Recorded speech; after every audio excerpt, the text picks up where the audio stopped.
Hello, everybody. How you doing? It's Dave the Dude here. Welcome to my corner of the world. Nice to see you today.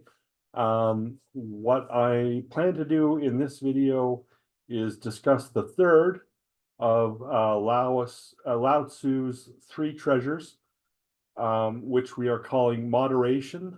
In previous videos, I talked about humility and compassion, and today we'll finish talking about the third of the three treasures.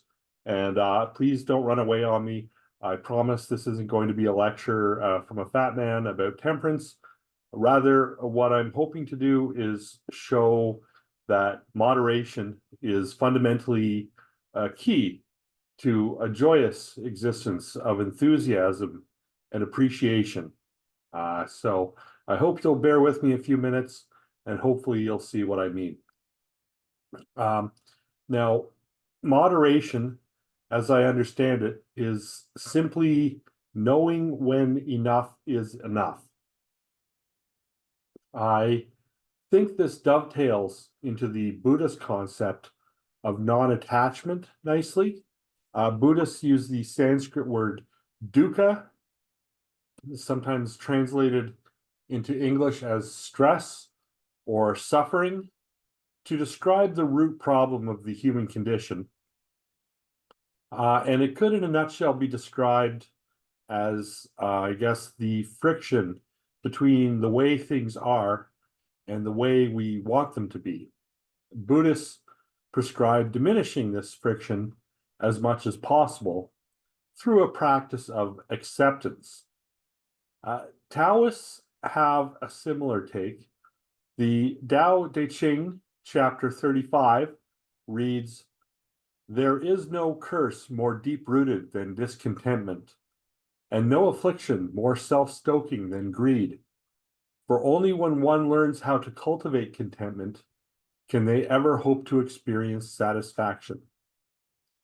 So I think the Taoist recognizes that all the problems of the human condition can be traced back to a simple origin, which is discontentment.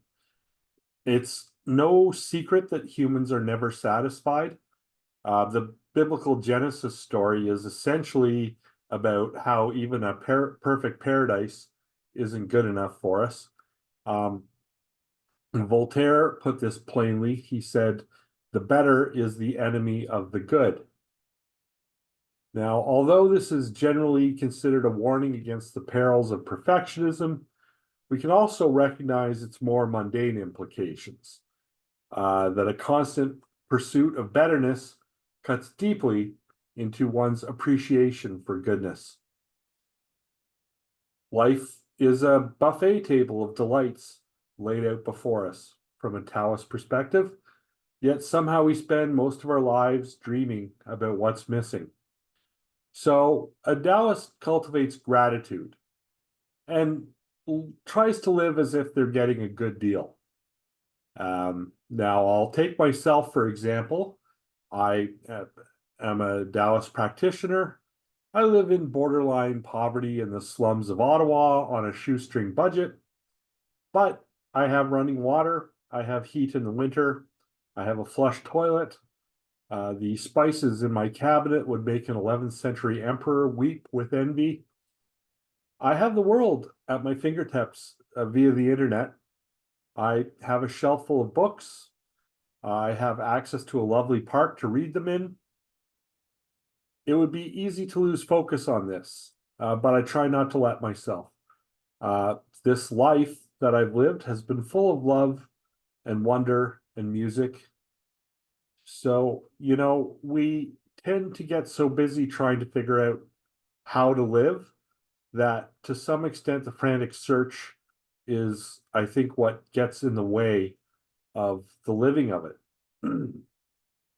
As Alan Watts seemed fond of remarking, it's so obvious and so simple that the point of being alive is just to be alive. The Tao Te Ching furthermore suggests that it's this pursuit of excess It's not only detrimental to our own lives, but the aggregate discontent of everyone on Earth sort of engenders this massive dynamo of bad energy, harsh vibes, and shitty decisions, which we might call the Black Iron Prison. So, again, in chapter 35, we read, when Tao prevails, stallions are freed to fertilize the fields. When Tao is ignored, war horses are bred along the borderlands.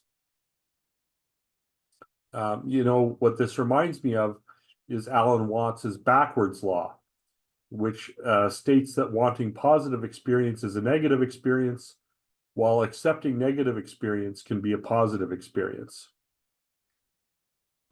A dudist would hear that and shrug and say, fuck it, slip on some sunglasses and light up a joint. Other Taoists, I think, understand that they can slip the bonds of their discontentedness by simply relaxing out of them. So this brings us to the concept of Wu Wei, which is central to Taoist philosophy. It's a word that can't be perfectly translated into English, but we might best render it as try not to force anything. Taoists eschew striving, coercion, and competition because they're grounded in practiced contentment. This doesn't imply never doing anything, but rather, like water flows around obstacles, Taoists seek to harmonize with their environment. Now, it seems worth acknowledging here that we've been designed by evolutionary pressures to be dissatisfied. It's been said all progress is based on an organism's desire to live beyond its current income. The first amphibians that crawled out onto dry land were probably just fucking fed up with being wet. And look where it got them. I mean, their huffiness is our heritage. Happy clams go nowhere, and unhappy ones grow legs. This brings us then to the central riddle of humanity's struggle to figure out a way to be. We are monkeys, basically, with grafted on prefrontal cortex god brains. Maybe because we got into the magic mushrooms at one point, I'm not sure. But our history is the story of us trying to figure out how to cope with that situation. The world's religions, by and large, can be seen as attempts to propose solutions to this conundrum. I think Lao Tzu would say that Taoism's three treasures are the keys to our chains, but we have to cultivate and nurture these qualities in ourselves and in each other. In other words, the cause of our predicament is the cure, but we have to work at it. We need to be practiced at being mindful so that we can exercise good judgment and live up to our ideals when our instincts are pushing us the other way. The Tao Te Ching alludes to a time when we lived in harmony with the Tao, and it even optimistically outlines a sort of Taoist utopia that we could aspire to if we were to rediscover Taoist philosophy. It is certainly observable that we are not living in a way that we are adapted to right now. We are disconnected from nature by and large. We are sedentary. We get inadequate sunlight. We have poor diets full of processed food. We're disconnected from each other and suffering from an epidemic of mental illness. I think the Taoist estimates that by returning to a more natural way of life, we can right some of the wrongs of our current situation.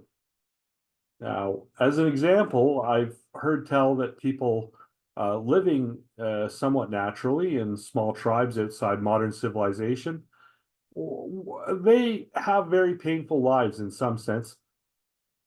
People die in childbirth. Everyone works hard all day. They often go hungry, or sometimes wild animals kill and eat them. So that doesn't sound too appealing. But by and large, these people are unaffected by melancholy or depression, which are diseases of civilization. They're living the way evolution meant them to live. They have each other, they have strong familial bonds, they have storytelling traditions. They find a way to pass the time, in other words, and they're not comparable to rats in a box hitting a dopamine lever over and over, which seems to be what's happened to Westerners, at least. Like most thoughtful folks, I have in the past railed against the unfairness of the world, the horror and the evil, and how does one address the problem of pain? Like, just why do we have to suffer? Doesn't seem right. But I read a book recently called Dopamine Nation by Anna Lemke, and in the book she explains the particulars of our dopamine system, and it got me to realize that humans actually thrive best when they're able to invite a measure of pain into their life. And unearned pleasure is psychologically and spiritually terrible for us. So these days I'm trying to be mindful of duality.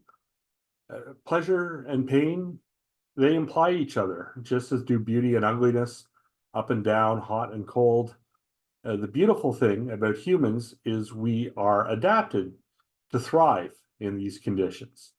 And the horror of our situation is that we are currently very disconnected from our nature. On that topic, we should probably also keep in mind that we're apparently living at the bottom of the Kali Yuga, the dark part of the time cycle in Hindu thought. So maybe the universe wouldn't appear to us as such a bummer if we could get back to the garden, whatever that looks like.